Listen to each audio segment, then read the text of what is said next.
Shohei Ohtani surprisingly was scratched today. We've got the Dodgers starting pitcher that will be on the bump for LA in their second game against the Pirates. Also, we got some injury updates, an update on Roki Sasaki, what we learned from Roki Sasaki yesterday and how his season ultimately will probably unfold. And then we are taking a look back at every single move, every single signing the Dodgers made last offseason, and we are going to grade it so far. That's coming up next on Dodgers Dugout Live. It's time for Dodger baseball. Welcome to Dodger Stadium. This is the golden age of Dodger baseball. The Dodgers are building a dynasty. You got it, Warrior Parade. We got it, Parade. The Dodgers punch back and head to the championship series. Ohtani starts the 50-50 clock. Milky Magic. Freeman hits the ball to right field. She is gone. Start the party, Los Angeles. Your Dodgers have won the World Series. Think blue, bleed blue, and I'm out. What is up, Dodgers Nation, and welcome to another episode of Dodgers Dugout Live, the #1 Dodgers podcast and Dodgers show on YouTube. My name is Doug McKain. I cover the Dodgers for Dodgers Nation, a credential member of the media. You can follow me on X and Instagram at DMac_LA. If you haven't yet, do us a huge favor. Subscribe to the Dodgers Nation YouTube channel. Getting close to 140,000 subscribers. Setting up our next giveaway. Once we have that next giveaway announced, if you want to win, it's very simple. You just subscribe to the channel and you comment down below. It's that easy. Also, one of the best things I think we have developed this season is our Discord. You got Dodgers fans talking ball 24/7, 365. I'm in there chiming in. When I'm at the stadium, I'll throw in some inside info, some behind-the-scenes stuff. So join the VIP access. Also join the Discord. We'd love to have you in there. So definitely go and do that. And then also, we've got some exciting news today. And the thing I want to talk about first is the new Dodgers Nation app. Our new and improved LA Baseball Report app is now available for download on the App Store and Samsung Store. This app has everything you need surrounding the Dodgers all in one place, from live scores, game schedules, breaking news, and roster updates. Our Dodgers Nation YouTube channel, website, podcast, and social platforms are all directly tied into it, and this app is not just another sports tracker. This will be your go-to mobile destination for the most interactive coverage of the Dodgers. The link to download this app will be in our bio. So yeah, definitely go get that app. Lots of awesome features. You can watch the show in the app. You can get stats. You can interact. It's basically the ultimate app for Dodgers fans. So definitely go and get that. Also, another thing I want to point out is this is an exciting day for Dodgers Nation because they have redesigned the website, the place where it all started, dodgersnation.com. We are also proud to announce that we have redesigned our Dodgers Nation website as we're just 1 month away from the postseason. Our site has been updated to a newer, more dynamic design, but we still offer the same great post-game breakdowns, injury updates, breaking news stories, rumors, and so much more. There's also a new comment system on the way soon. So if you want to share your thoughts after reading an article from one of our writers, you'll be able to do so easier than ever. Check out the site for yourself using the link down below in our bio. So exciting stuff. You got the new redesigned website. You got the new redesigned app. So definitely go check out both. But there is so much Dodger baseball to get into. So let's get right into it. Leading off, the hottest story in Dodger baseball.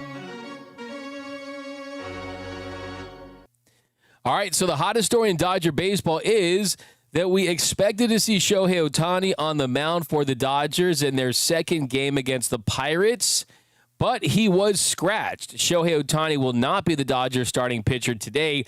Instead, Emmet Sheehan is listed currently to be on the bump for LA. Now, Shohei is leading off, so that definitely makes you feel better. If he wasn't starting and he wasn't leading off, then it would be a major cause for concern. But Shohei Ohtani is leading off. He's batting DH, as he always does when he's in the lineup, followed by Mookie Betts at short, Will Smith behind the dish batting third, Freddie Freeman is hitting cleanup at first, Teoscar Hernández is in right hitting fifth, Alex Call is in the lineup in left batting sixth, so there's a nice little change right there. Then Andy Pages in center field batting seventh, Alex Freeland at second base batting eighth, and then Kike Hernandez at the hot corner batting ninth with Emmet Sheehan on the mound. So we are awaiting Dave Roberts, who will address the media shortly in Pittsburgh, and we'll find out why exactly Shohei Ohtani did not get the start today. But initially, the first thing that popped into my head was that means we're going to get Shohei Ohtani versus Paul Skeens tomorrow. That is an electric matchup. That is must-see baseball. I know that this game is going to be on at 3:40 LA time. Tomorrow might be one of those days where you got to take off.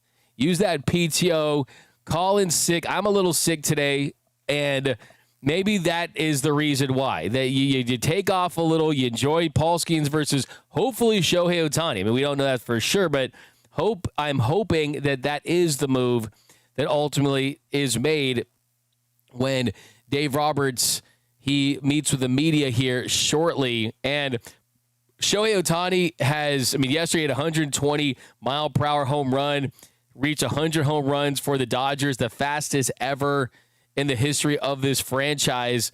So it didn't look like he was having any ill effects.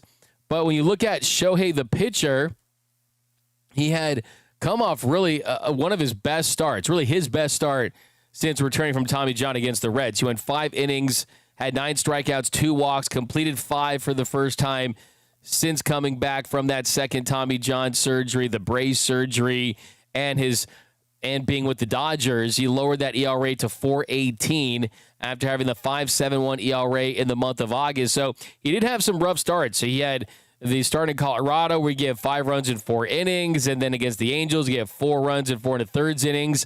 But you're hoping that, hey, he can really build on that last start where he looked dominant, where he introduced that curveball that was responsible for 4 of those 9 strikeouts. He also had the fastball. He had the slider working. So his continued emergence as a starting pitcher within this team is one of the major developments for this organization, because the better he pitches, the more dominant he looks, then you have to have the conversation of where does he fit in when it comes to the postseason. Do you pitch him game 1 because you do have the day offs in that series, and then you can give that bullpen some rest, and you can line up your starters after that. He can focus on hitting, and then you can potentially use him out of the bullpen in a clinching situation. Mark Pryor, the Dodgers pitching coach, has already said that could be an option, and I think it's more realistic as an option the earlier he pitches in a series, right? I mean, if he goes in game 3 or 4,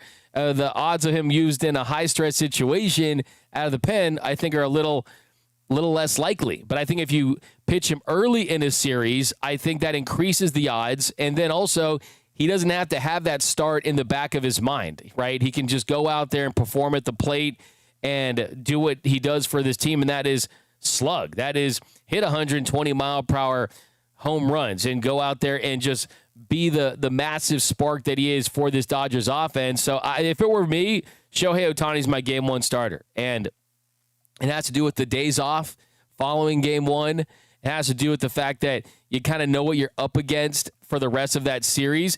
And it also has to do with the fact that you look at this bullpen right now, Blake Treinen has pitched better, and you think that I think he will hopefully be that guy that he was last year in the postseason. But, I mean, we saw in 2021, there were some moments where he didn't look as great against the Braves in that NLCS. So it's not like he's been great every single postseason for the Dodgers. So there is some cause for concern that he could still perform at that level. Kirby Yates has been, frankly, not as good as you had hoped, right? He's underperformed. Tanner Scott has underperformed. Edgardo Henriquez, a lot of people were buying into Edgardo Henriquez, and yes, he hadn't given up a a run, but that didn't tell the whole story. I was sitting here saying, don't get too carried away with Enriquez. Stuff is really good, but he's still a young guy. Do you trust in those situations? You got Alex Vesia coming back off an injury, Anthony Bonda. You've got, Brock Stewart's not back yet. So, there's no one that I'm naming that you say, other than maybe Blake Treinen and Vesia and Michael Kopech, maybe if he's right. There's not these guys that you say, oh, these are like the Aroldis Chapmans, the Mariano Rivera's, the elite. Okay, we're guaranteed to give this guy the ball in those situations, and then we have full confidence that they're going to succeed based on the year they've had. Now, if things turn around, I could see a world where Tanner Scott finds it and Kirby Yates finds it and Blake Treinen finds it. Yeah, all those guys are talented enough. But if I had to pick between all those guys versus Shohei Ohtani going out there throwing 101 miles per hour with a nasty slider, curveball, sweeper, I'm taking Shohei Ohtani over all of those guys every single time and twice on Sunday because I think he has that magic in him and he's got that competitive fire that would just absolutely close out a series. So if it were me, I still think that is very much a possibility. But welcome to Dodgers Dugout Live, leading up to the Pirates-Dodgers Game 2 in a couple hours from now, a 3:40 start in L.A. Some other news to talk about. I want to talk about some quotes from Dave Roberts here in a second, but also Hyeseong Kim. So one of the biggest storylines to follow down the stretch is going to be the performance of Hyeseong Kim. And we saw yesterday the kind of value that he can provide when he's coming off the bench. When he comes off the bench, he's an absolute spark plug when it comes to his running ability. Because I saw people early on saying that, he was overrated as a runner, that he wasn't that impactful as a base runner. He's in the 84th percentile in sprint speed at 28.7 feet per second. That is close to being extremely elite, right? That's definitely right up in there, the very good to elite territory. But you look at the other guys the Dodgers could have as options. He is the best option to come off the bench and be a dynamic base runner. And we saw that in play yesterday after Miguel Rojas was able to get a hit late in the ninth inning with the Dodgers down 9-6. Well, actually, Rojas actually got a leadoff walk in that inning on 4 pitches off old friend Dennis Santana. And then Miguel Rojas comes in to pinch, or Hyeseong Kim comes in to pinch run for Miguel Rojas. And then Shohei Ohtani, he cranks a double to left, and then Kim is able to score. And that shows you what he's capable of. And that kind of dynamic, I think, is ultimately why he is going to make this postseason roster over Michael Conforto when everyone gets healthy. And Kim spoke to the Southern California News Group, our friend Bill Plunkett, and Kim said about where he's at that he doesn't think his swing is different. He said, quote, "I didn't think necessarily my swing was that different, but through our research and development team and their analysis, it was pretty clear my swing was different from early in the season." So he's saying there that it has been a little bit of a swing adjustment, it sounds like. He said that the swing wasn't the reason why his shoulder forced him to miss time. It was actually a slide that made it to where, the shoulder's hurting and the offense is going to take a hit because of it. He said, quote, "Initially, obviously sliding into second base was the cause of the injury, but as it got worse, the pain kept getting worse and it started affecting my swing." So it's the chicken and the egg, right? He ends up hurting himself on the base pass. That ultimately leads to him being impacted at the plate with his swing, but it sounds like he's feeling really good.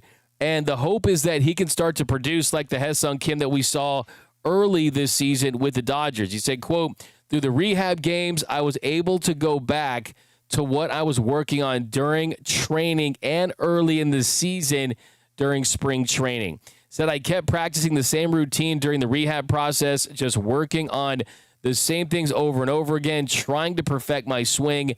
I've felt a lot better recently." So I'm very curious to see how he looks at the plate offensively, because in July, the last time we saw Hyeseong Kim before he went down with the injury and went on the IL, the numbers weren't good. In July, he went 11 for 57, hit 193, and had a 417 OPS. And the thing that really stood out was the strikeouts. He had 24 strikeouts in 57 at-bats. So the number one thing you want to see from Hyeseong Kim at the plate is him reducing those strikeouts and starting to produce like he did. I mean, you're not asking for home runs and triples, right? You just want him to get on base, batting in the bottom of the lineup to try to set the table and turn over this lineup for the big dogs, right? You got to let the big dogs eat at the top. And that's Shohei Ohtani, Mookie Betts, Freddie Freeman, Will Smith. So I'm very optimistic that you're going to get a really solid version of Kim just because he is feeling healthier. And that's definitely something that you feel good about. So we'll wait and see when he gets his opportunity to play. That's the other thing too. He's got to get some opportunities. I was hoping to see him at some point in this lineup, especially when you consider the fact that you look at today's game is a Dodgers team that you feel like, okay, like they need a spark, right? They need a spark, and how are they going to get that spark? That's always kind of the question. And it's Braxton Ashcraft on the mound for the Pirates, a right-handed pitcher. It's a good opportunity. I would have liked to have seen Hyeseong Kim in this Dodgers lineup today. So that's not the case. We'll wait and see when he does get that opportunity, but it should be at some point. I mean, would you have against Paul Skeens? That'd be a nice soft landing, right? But he's going to get his opportunities, and I do think, and what I've heard internally is that he is almost going to have to lose the job, right? He's almost going to have to lose the roster spot in the postseason, that it's his job for the taking. And if he just goes out there and performs near the level that he was before he started to struggle and had the injury, I think he's going to be a lock to make this postseason roster. He would have to go like just crater mode at the plate. He would have to really struggle offensively to, I think, not make this postseason roster, just because, like I said, he brings those additional things. And on top of that, Michael Conforto simply has not performed. But okay, we're going to talk some Roki Sasaki. We're going to talk about some interesting comments that Dave Roberts made about Teoscar Hernández. And then we're also going to review the 2024 Dodgers offseason. But let's get into some comments. Welcome to Dodgers Dugout Live. I know you guys love the afternoon show. I know you guys love watching this at work. I apologize for the little dip in productivity at your offices, at your places of business. But here we go. We got Kirby Yikes from George. William Kai. Did he really say that, though? His interpreter was answering questions without Kim even answering. But yeah, speaking of that, did you see that they slept at the airport? I mean, that's some dedication right there. Sleeping at the airport. That is certainly some dedication. Hyeseong Kim slept on the airport floor and waited 15 hours to rejoin the Dodgers. Hyeseong Kim, this is from Bill Plunkett, who tweeted out, Hyeseong Kim is with the Dodgers in Pittsburgh. But it wasn't easy. Missed connection, delayed flights left him and his interpreter sleeping on the floor of the airport last night. Spent 14 to 15 hours there. Quote, ate all 3 meals there, breakfast, lunch, and dinner. Wow. That's a little interesting to think that that's how he had to get there. Man, send the private jet, right? Send the private jet for him. And it almost reminds me of the movie The Terminal. Is it The Terminal with Tom Hanks? No, it's The Terminal with Hyeseong Kim. You guys ever seen The Terminal? It's a really good movie with Tom Hanks where he's traveling to JFK Airport in New York, and there's a he basically has to stay at the airport. It's basically what it gets a little more complicated than that, but yeah, definitely a movie I recommend. Here we go. We got some more. We got Seattle weather is very nice right now from J.Y. Kim. Brianna Rochelle 99 Something Conforto should have done is go back and never come back. Ouch. Okay, the Conforto hate. Conforto leading off today. Yeah, he drew that walk yesterday, so that means he'll probably get a contract extension in bat third. No, okay. I hear you guys, okay? Is Shohei okay? You could rewind, Shelly, but we haven't heard from Dave Roberts as to why he's not starting, but he is in the lineup batting leadoff at DH, so that definitely tells you that he's good enough to DH, so it's definitely not an injury, it feels like. We got Roberts is misusing Kim. That's from ZGen G. I mean, I think that they're easing him into it, right? I think you saw down in his rehab when he was playing left field that there were going to have some more options for him, and I would expect to see that at some point, especially if Conforto continues to struggle. So, I mean, it's just an option to have. You could see Hyeseong Kim. You could see Kike Hernandez there, too. Martin Troop, D-Mac, Alex Freeland should make the postseason roster over Michael Conforto, too. Brianna Rochelle Roberts said Kim isn't playing because he's sleeping on the bench at the moment. He's not ready. Bilal K, what? Conforto has not performed? No, that's from our friend Bilal K. Productivity is way down. Love these after lunch shows. Oh, of course. Yeah, the delirium. Are we facing Skeens today or tomorrow? It's going to be tomorrow. Guggenheim dropped the ball here with what? Be more specific. We've got Kim shoveling Big Macs. Oh, man. By the way, man, my wife is obsessed with BTS, and she already went to McDonald's today to get the Jungkook action figure, which is on my desk for some reason. But I got a Teo here. I got all kinds of bobbleheads here, man. But it's kind of hilarious. We got, a man called Conforto. Okay. I miss Chris Taylor and left. I wouldn't go as that far. That's from Adam Young over there. I don't think anyone is missing Chris Taylor. Okay, so a quick update on Roki Sasaki. So let's talk some Roki next. So Roki Sasaki is first offer to Cole, and Cole hammers this out to deep right field. Rehab start. It did not go so well. He did settle down a little bit in that rehab start, but you look at his overall body of work so far, and in 4 starts down in AAA, he has a 7.07 ERA, 8 strikeouts to 8 walks. Opponents are hitting .298 off of him, and the fastball is averaging 95.1 miles per hour. So the velocity is still down. On Tuesday, he did settle down, but the first inning control issues continued. He gave up 4 runs on 3 hits and 2 walks. He had 2 strikeouts. He threw 69 pitches, 42 for strikes. The last 4 innings were solid, but it's the early inning woes that are a major cause for concern. And the command in the first inning is just not there. You guys know what I say. If you want to be the man, you have to have the command. And they were certainly not where – it was certainly just not where you needed to be. I mean, the first inning he had 1 walk. He hit a batter. He did get 5 whiffs off the fastball. That was the highest number he's posted off the whiffs for the heater since he started his rehab assignment. But it's the velo is just so down. Like, I mean, he averaged 96 with the fastball his last couple of starts. But yesterday, I mean, he's at 94.4 miles per hour on Tuesday. That's what he averaged on the fastball, 94.4 miles per hour. He topped out at 96.9 miles per hour.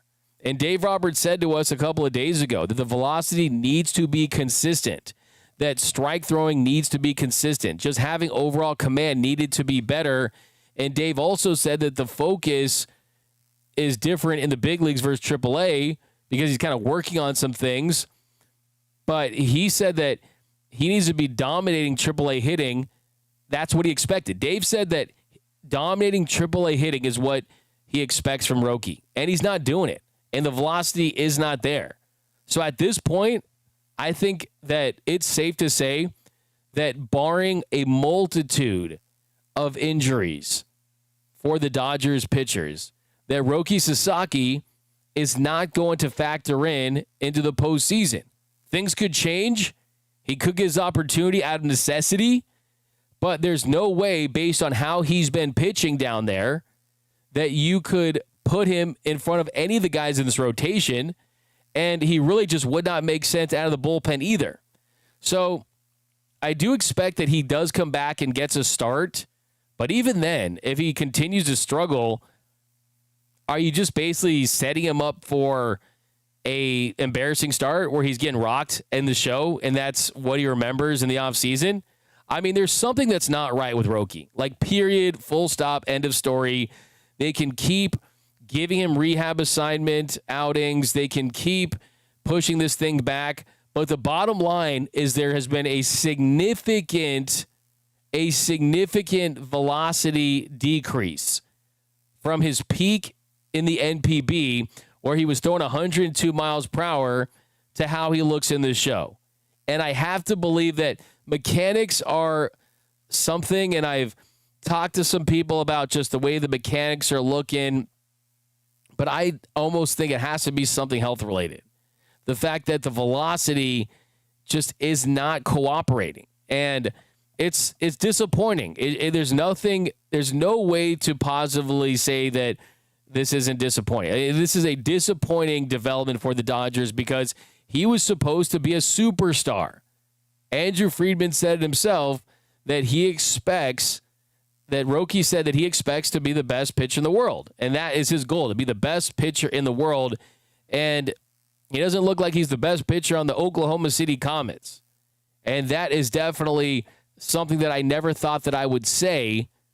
And I think the positive in all of this is that you still have him under team control for 5 more years. It cost you nothing. So there's no reason why you wouldn't have Roki in your organization, right? So it's not like you're like, if Blake Snell was a bust, that'd be a major problem because you gave him $182 million. Roki Sasaki, you're giving less than $10 million to. And you have to hope that they can find something, but let's not sugarcoat this. Right now, his future, as far as the potential, you can't say that he is a future all-star, a future Rookie of the Year, a future superstar. Like, none of that you can say. He was never in the category of Yamamoto. Yamamoto was the best pitcher in the NPB for 3+ years, and he was absolutely dominant, and he had a refined pitch mix. Roki Sasaki was always going to be a project.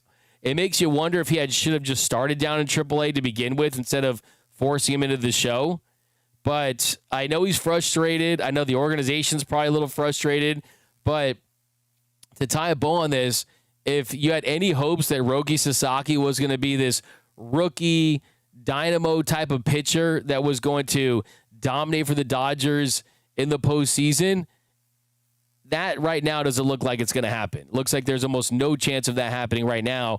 And I think the hope is now that you use those 4 starts and whatever you get out of him down on the rehab level with OKC to really, I think, have honest conversations with why. Like, why has the velocity dipped? Because if he's not throwing 100 anymore, he doesn't throw enough pitches. He doesn't have a legit third pitch to get away with 96. The command isn't as good enough at 94, 96 to be effective at this level. Like, if you brought him up, he would get absolutely destroyed. Like, he would have a 10 ERA. Like, it'd be bad. It'd be ugly. He wouldn't be big league caliber.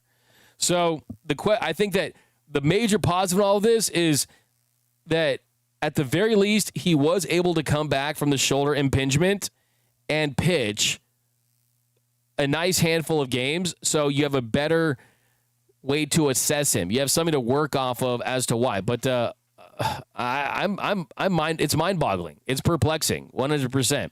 Renee Morales says, good thing he's young. Beasters, I'd rather him be healthy for next year than get him hurt for October. Beasters, yeah, there's that. You don't want to get him hurt. And also, like, he can't help the team right now. He doesn't look like he can help the team. That's just the truth. Adam Young's roasting me. D-Mac, D-Mac, still got extra Rookie of the Year t-shirts, D-Mac? No, those are going to go to the same country that's wearing the Yankees 2024 World Series champion shirts, okay? You guys know I'll take an L, and I'll take an L so far. Hopefully that L becomes a dub, but Bilal, okay, so D-Mac and Friedman were wrong again, is what you're saying. Come on. I've been way more right than I've been wrong, that's for sure. But I mean, it's perplexing. It is. It truly is that a guy that was so dominant. And look, it's every single prospect expert had Roki Sasaki as the number one prospect in all of Major League Baseball. Did you watch him in the NPB? Did you watch him in the WBC? There's no way around it. I mean, something has happened. And if it's health related, which it could be, then I think that'd be validating in the sense that hopefully you can get him right. J.Y. Kim, $5 super chat. Appreciate that. Just remember that Roki is picking up where he left off in month 3 in terms of his adjustment. It's never been about year 1 with him. I mean, that's a fantastic point, and that's how you have to look at it. Like, this is an organization that they built their roster so you wouldn't have to be desperate for Roki in year 1, right? You have so many veterans ahead of him. Like, even if Roki was pitching, like, semi-well, he still wouldn't get a DS start. Right, he likely wouldn't get a CS start, right? I mean, you need 4 pitchers in a postseason series, and you have that in Yamamoto, Snell, Glasnow, and Shohei Ohtani. So you're absolutely correct, and that's something that I think that bears repeating, is that this is a long-term project. And if they can figure out a way to make him an ace for even 3 seasons, you get him for less than $10 million, it 100% is worth its value in gold. I mean, worth its weight in gold. It's just an absolute major coup if you can find a way to get him to where he has the potential to be. We got music to my ears. Baseballs in Japan are smaller and tighter, and so you get more velocity. I mean, it's true, but like it's tackier too. That's another thing too. You can get a better grip on the NPB baseballs. But we've seen, I mean, Yamamoto pumps 98, man. Like Shohei 101, he's throwing harder than ever. Like if you can throw that pill, you can throw that pill, and it's less about the ball and it's more about the body that's holding on to that ball and the condition of that body and the mechanics of it all as well. We've got Tucker, Summer. There was a Sasaki bobblehead. Yes.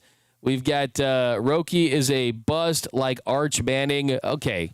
So you're not here for Arch Madness? Yeah, did you guys see who Arch Manning? I mean, look, it's still early for Arch Manning too. Mookie is declining like my credit card. Jack Ryan. Why are we talking about Mookie's been hitting, man?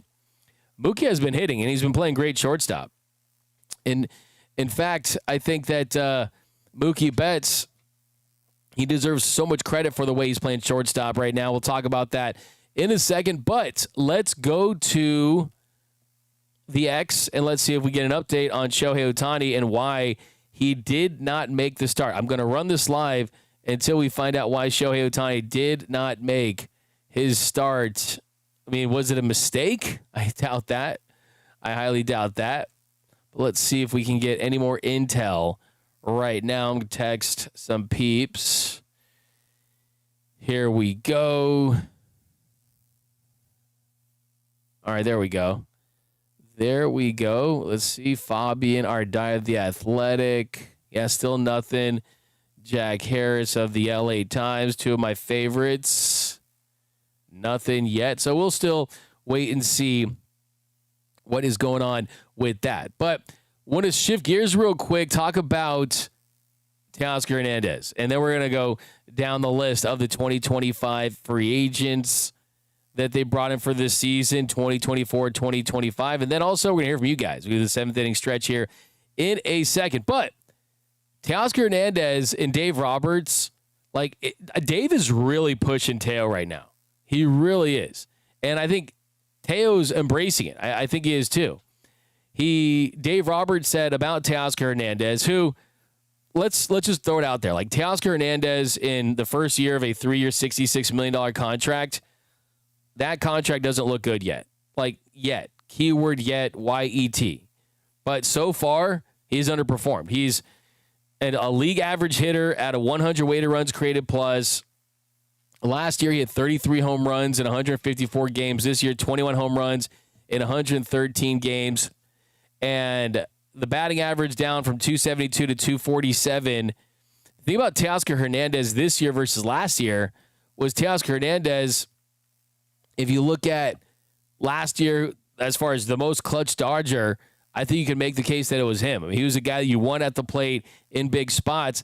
This year, he's still solid with runners in scoring position, hitting 294 with an 847 OPS with runners in scoring position, which is good. But in 2024, like, he was great. He was absolutely elite. With running scoring position, you had a 934 OPS. He was just a guy that you want at the plate, especially against left-handed pitchers and against in big spots where you just needed someone to come through. He could do that. Last year against lefties, he had a 931 OPS, but against righties, he had an 808 OPS, which is still above average. This year, versus left, is down to 886, but it's 886 OPS, which is still above average versus lefties. But the real issue and the biggest difference between 2024 Teo and 2025 Teo is he's not having the same level of success versus right-handed pitchers. This year against righties is a 693 OPS. Last year against righties, he had an 808 OPS. So now he's almost feeling like a platoonish type of player, and that's not why they signed him. And then you add Teoscar's defense, and the defense is one of the worst at his position. He's a -9 outs above average. That's in the 2 percentile. So average bat, extremely below average defense. That is the objective analysis on Teoscar Hernández. And I do think that Dave Roberts is trying to pry into him to just get that Teo that we saw last year out of him once again. Dave said about Teo, he's a guy that I really admire because he can balance the fun part of baseball, but also have that edge. And I think a little bit, we've lost a little bit of that edge over the last couple of months. So I think for me, I want to see that edge, that fight, that fire, and I'll bet on any result. And so if that's for me, it's like, I just want to see that. So that is a pretty bold thing for a manager to say about his all-star Silver Slugger winning hitter.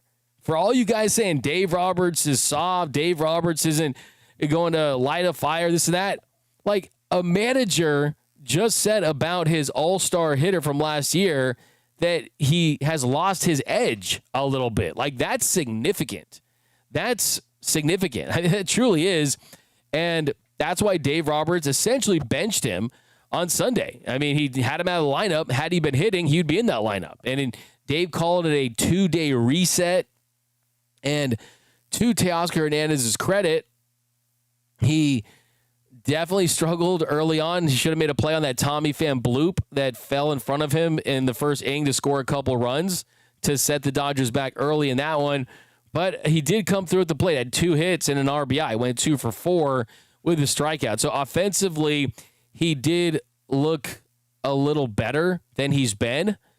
But offensively, for the course of the season, here's the thing. Like, for Teoscar Hernández to live up to a $66 million contract, he can't be league average offensively. He really can't even be good offensively. He has to be kind of between good as the floor and great as the ceiling, because you know he's going to give you below average defense. So for him to provide value, he has to be really, really good offensively. That's where he has to hang his hat, because when Teo is hitting the game-tying double in Game 5 of the World Series last year in the 5th inning in the 5-0 comeback, you're not talking about his defense. But when he's not performing as a hitter, then it magnifies his defensive deficiencies, and that's why it's been an issue that's been highlighted all season long. And Teo knows this. Like, Teo definitely knows this. He absolutely does. He said, quote, "I want to put a little extra. When you do that, you put more pressure on yourself. We had a big year last year. This year, we've got a lot of expectation, not only for the team, but for myself personally. For me, not being the same as last year is a little frustrating. I don't want to be like that. I want to be better than last year, but it's baseball." He said, "For me, it's more just being on the field." And he said that the groin injury that he dealt with, the foot injury, he says he's 100%. Whether or not he is, well, who knows? But at least he's saying he's 100%, so you can't use that as an excuse anymore. And he said, quote, "For me, being hurt is more frustrating than having a bad year.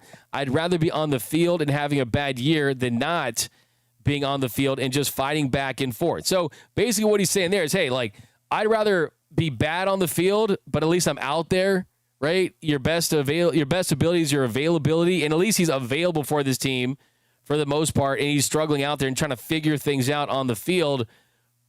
But he understands. Last year, he was really good. Last year, they won the World Series. This year hasn't been the same. And then Dave said, Teo is a guy that we counted on a lot last year in the biggest moments. We are aligned. He knows his value for our ball club. He knows my expectations of him individually, so we are in lockstep. So this is all from Fabian Ardaya's excellent article in The Athletic. If I were you as a Dodgers fan, I would read every single article that Fabian Ardaya writes. He's the man with some awesome insight. Really kind of my favorite Dodgers beat writer because he really gets in there, right? But I think with Teoscar Hernández, kind of my final take on him is, yes, this has been a bad year, but he does have an opportunity to erase all of the down moments of the regular season if he performs in the final 24 games and comes through in big moments in the postseason. That's how he's going to earn his money. And if that's how he has to earn his money, then fine. But if he struggles for the rest of the season, struggles in the postseason, then you are going to start to question if re-signing Teoscar Hernández was the right decision. And I pride this show on being the show that's able to have tough conversations, right? This is the Truth Dodgers show, the Keep 100 Dodgers show. And we all love Teo. Best smile on the team, heart of gold, Mr. Seeds, love the guy. And I still think that, hey, if I'm betting on Teo, if I'm betting on someone, it's Teo. Because he's not afraid of the big moment when a lot of players are. And I think that there could be a nice little redemption arc. But right now, it does feel like, well, man, did they kind of get a little carried away at the World Series parade when he was smiling and he got emotional? Did they get a little carried away with that? I mean, who knows? I still think that it was worth doing. And if I would go back and do it, I would still do it again because it's tough to find guys that can hit in the postseason. And that has been the issue. And one of the big reasons why the Dodgers have had so many disappointing ends of their season is they don't got those, the dudes with the coconuts, man. Like the dudes that can take those big balls at bats, right? The ones that, look, man, some guys, sure, it's July against the Rockies. You can get a double there. You can get a bomb there. You can get a base hit there. Can you do it in the postseason when it's on TBS, when it's on Fox, when it's sold out crowd, when it's a little chilly out there, when you're facing a better pitcher that has been preparing for you? A lot of guys can't. Teo's proven he can. So count me in on guys that are going to bet on Teoscar Hernández. And I still think that these guys are a dime a dozen.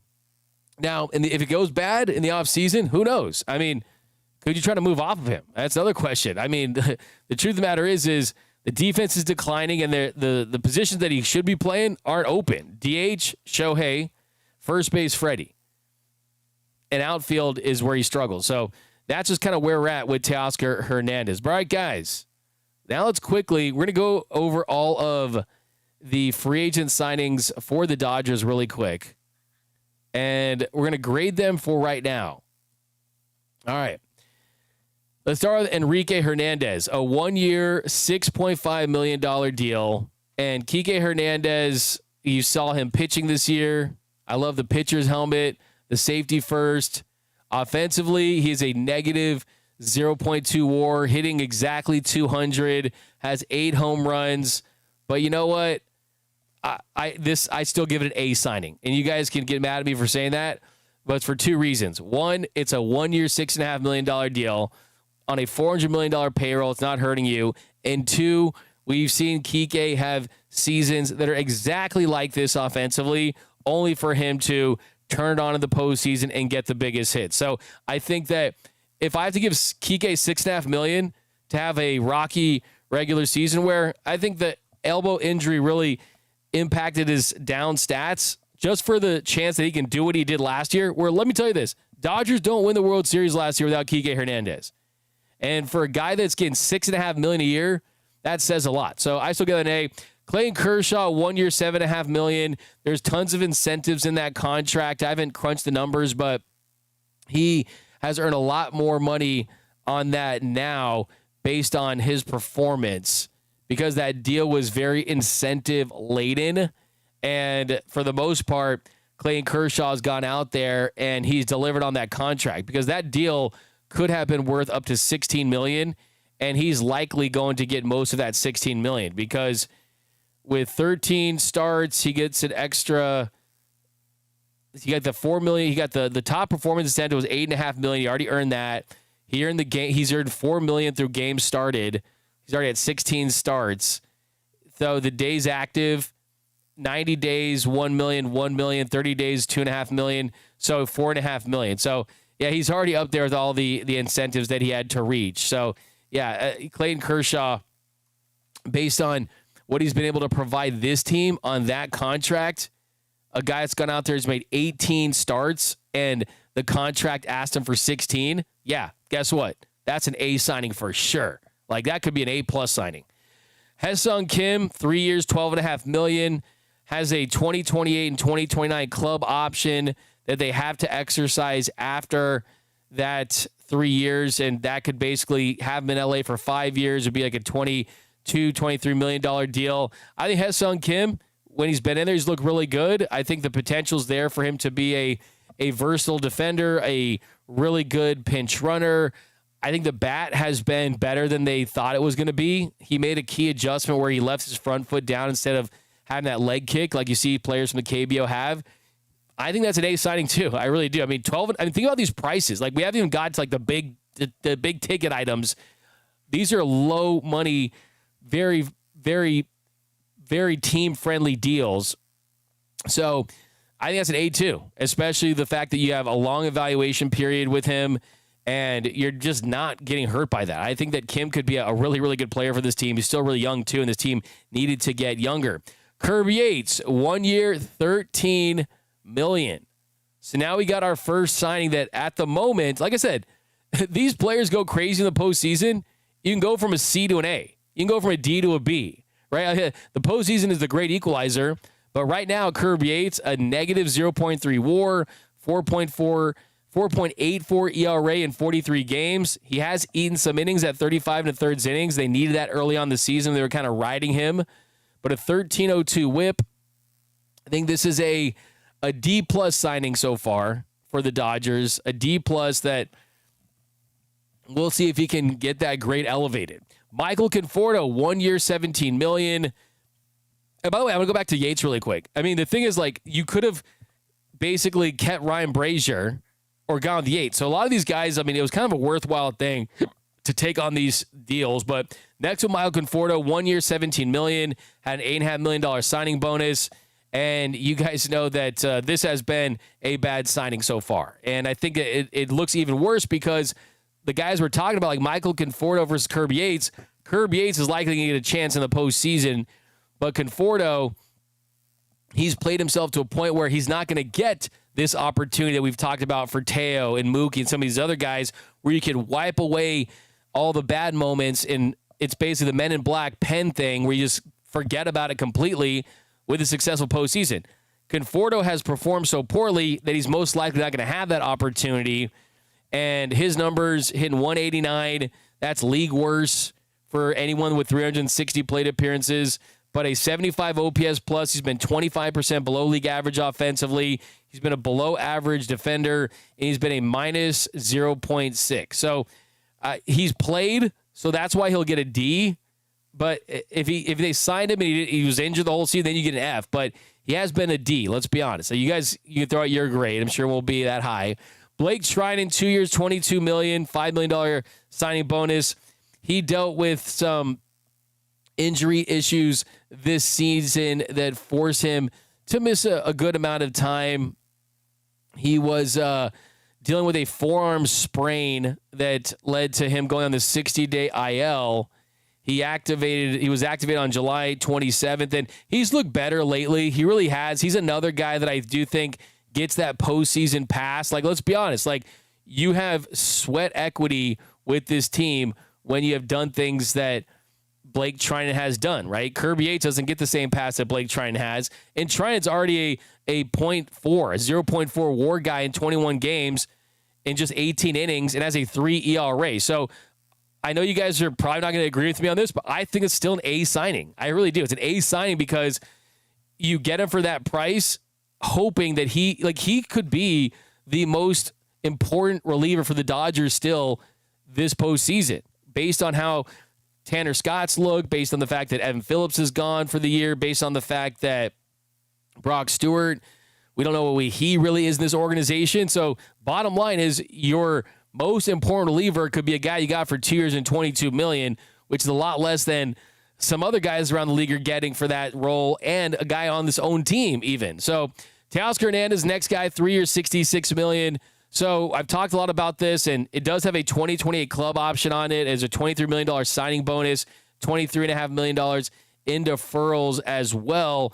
I think that he's been league average, so I'm going to give it a C signing so far, just because the same thing goes for Teo. Is like, let's say let's say that Teo had a great year last year in the regular season, and he wins the Silver Slugger in the All-Star game. He makes an All-Star team. He wins the Home Run Derby for the first time in Dodger history. Great in the clubhouse, great with the fans. Like, that alone could make you want to re-sign him for that same contract, even if he didn't do all the great things he did for this team in the postseason, right? But the fact is, he was great in the regular season, great in the postseason. You re-signed him, and now he's not having a great regular season, but because he had a great postseason, you feel more confident that is a possibility. So that makes me want to give him a better grade right now. So because of that, I'll still give him a C. It's a C signing, maybe C minus, just because the defense has been that bad. But he also has dealt with injuries too. I mean, what is a full? Remember, he was hot. Like, he was one of the hottest hitters to start this year, and then he had that groin injury that I think has impacted his season. So I'm still going to give him a C right now.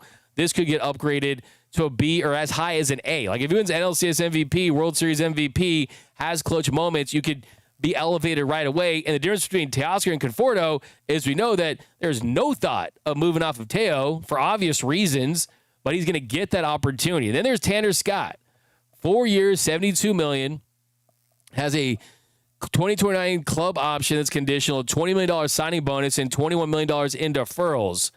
So there, look, this one you have to say is a C minus D plus. I think it's a C minus D plus right now. He's second in the league in blown saves. The velocity is ticking up. I think that there's an attack plan issue with him where he needs to go back to not being in the zone as much. He's walking a career low in hitters, 6 to 7%. Last year was at 13%. In the last couple of seasons, he had been one of the best relievers in the sport. The issues for him has been too many bad home runs that he's allowed in bad spots. So right now, it's not looking good because it's a long contract and a lot of money and a big investment. So that's why I got a D plus and C minus. But anyone that says it's an F, it's not an F. An F would be like a Schmidt, a guy who just does not play or pitch, right? The potential is still there. I'm leaning towards like a C minus just because if he turns it on, the reason why you signed him was for that reason anyway. And then there's Blake Snell, 5 years, $182 million. $52 million signing bonus, $65 million in deferrals. His velocity, I'll tell you a little inside baseball story. I'll tell you a little inside baseball story from his last start where he was still pretty dominant, but the velocity was down 1.9 miles per hour. And I did text with someone within the organization that says that they're not concerned about the velocity dip at all. But after his post-game scrum, Blake Snell, he looked at us and he said, "I'll tell you in a month why my velocity was down." And he said that with a smile on his face. So who knows why that is? I mean, I'm kind of sick right now. And some of the players, I mean, Max Muncy's been sick. Maybe he was a little sick. I think Dave Vassay actually said he was sick, if I'm not mistaken. Our good friend DV said he was sick. So that could have been a reason why. But even in that outing when he didn't have his best stuff and he was sick a little, he had 8 strikeouts in 5 1/3. He had a 2.54 ERA in August. He's been good. Like Blake Snell has been really, really good. And I laugh at all the people out there that still think that the Dodgers should decide Max Fried over Blake Snell. Like, I laugh because there's not one general manager that would have done that. Like, especially for 8 years versus 5. Because you look at some of the like hard hit percentage, he's elite. Barrel percentage, he's elite. Whip percentage, he's elite. Chase percentage, he's elite. Average exit velocity, he's elite. and his extension to the plate is in the 80th percentile.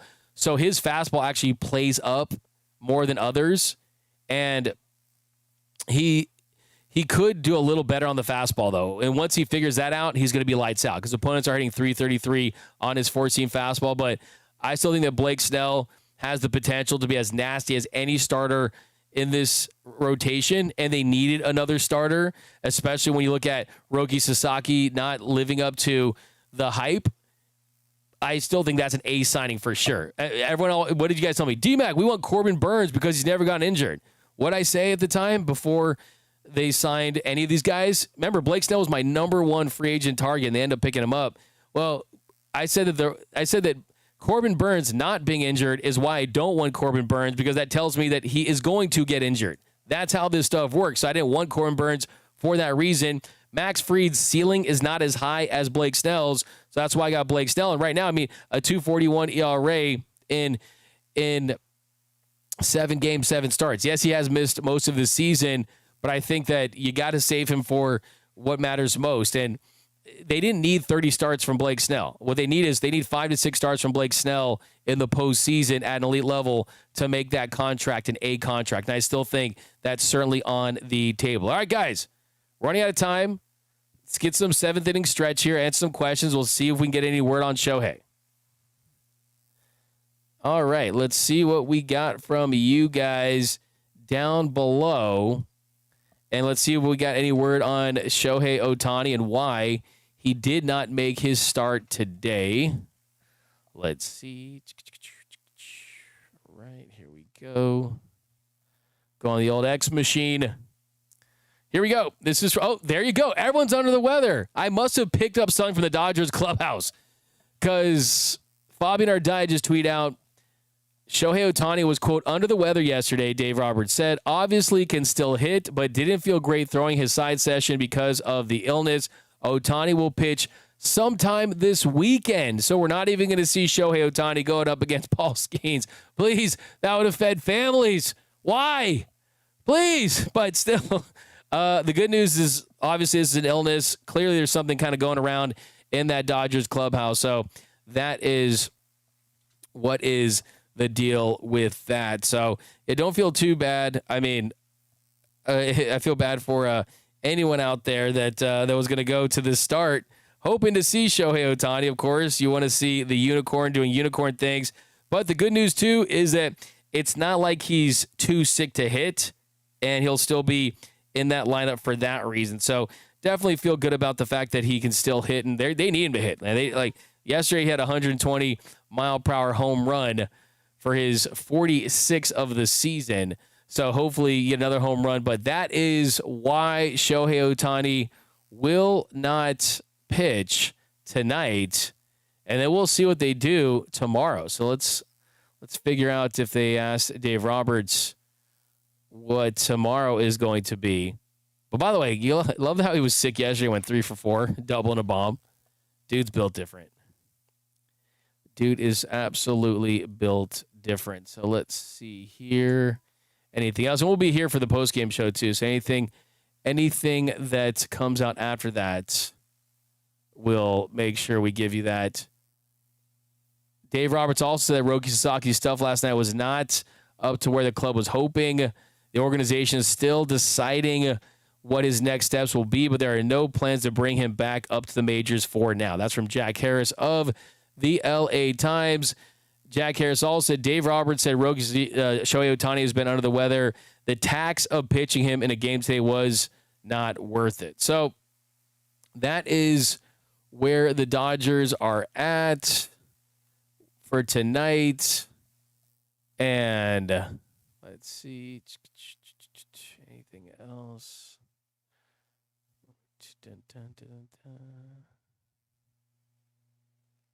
So no Shohei Ohtani. All right. So we'll get more info for after. See if we can get any more updates. But we're running out of time. Join us for the postgame show. Go to gearup.la too. Get our merch. Go get our merch at gearup.la. Some hot new T-shirts. You're going to see some of the players wearing these pretty soon too. But we're running out of time, so let's get to the walk-off.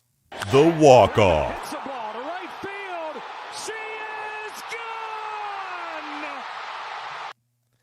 All right, today for the walk-off, was able to catch up with Dino Ebel recently, talked to him about Mookie Betts, and the fact that Mookie Betts has really done something this year that we've never seen in the history of Major League Baseball. That is a right fielder in his 30s, a 6-time Gold Glove Award-winning right fielder, transition to shortstop and do it at a top 5 level. Mookie Betts leads all Major League shortstops with 16 defensive runs saved.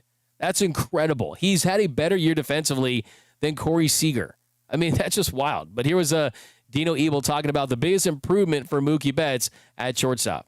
What's the biggest difference between Mookie playing shortstop now versus at the beginning of the season? How much of an improvement have you seen? Well, I think Mookie, the improvement is he's playing there every day, and the experience is coming. The more you play there, the better you're going to get. And as hard as you see it, as hard as he works day in and day out, this guy last night put on a show at shortstop, and he's been doing a tremendous job. Plus shortstop through the major leagues, and that's Mookie being Mookie. How impressive is that to do that at this age? 6-time Gold Glove Award-winning right fielder.